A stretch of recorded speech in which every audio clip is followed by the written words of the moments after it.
গাজন শব্দের অর্থ গ্রামের মানুষ বা গাজন বর্ষ শেষ হলে নতুন বছরের জন্য কিছু আকাঙ্ক্ষা লোকমানুষে প্রধান হয়ে ওঠে। যদিও অনন্ত সময়ের পারাপারে বর্ষ শেষ বা বর্ষ শুরু হলে কোনো কথা নেই। মানুষ তার নিজের প্রয়োজনে নিজের মতো করে সাজিয়ে নিয়েছে সব কিছু।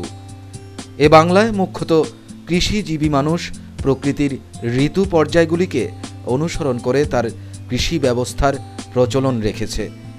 ঋতুর ভিত্তিতে প্রাকৃতিক পরিবর্তনকে কেন্দ্র করে মূলত ভূমিকেই শ্রদ্ধা জানায়। ভূমি পুজো করে প্রকৃতি সন্তুষ্ট হলে ভালো ফসল হবে, সেই কামনায় তারা উৎসবে মেতে ওঠে। চৈত্রের চিতাভস্য উড়ায়ে জুড়াইয়া জ্বালা পৃথ্বীর।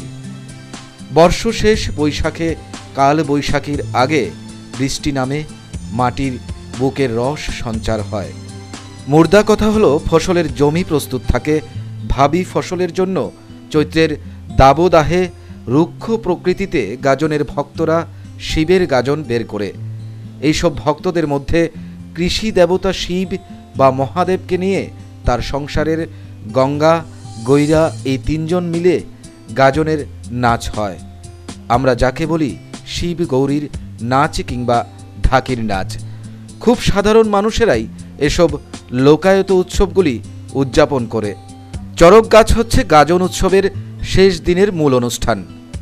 লম্বা একটা শাল কাঠের খুঁটি যা কিনা সারা বছর পুকুরে ডুবানো থাকে, সেটাকে সংক্রান্তির আগে পুজো আচ্চা করে উপরে তোলা হয়। এরপর গাজন ভূমিতে সেটাকে পোতা হয়। সাধারণত এটাকে সন্ন্যাসী গাছ বলা হয়। গাজন তোলায় গাজনের ভক্তরা খাঁড়া ঝাঁপ, বান ফোড়া, জ্বলন্ত আগুনের খেলার মতো কষ্টকর অনুষ্ঠানগুলি করে থাকে।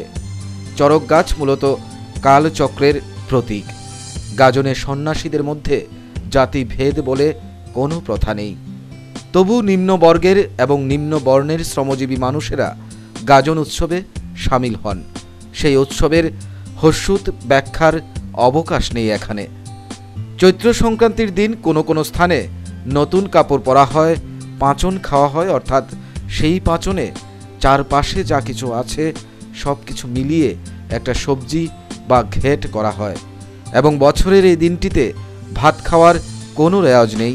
যা রয়েছে সেটা চৈত্রের লবণ, খই, চিড়ে ইত্যাদি খাওয়ার চল অনেক স্থানে রয়েছে।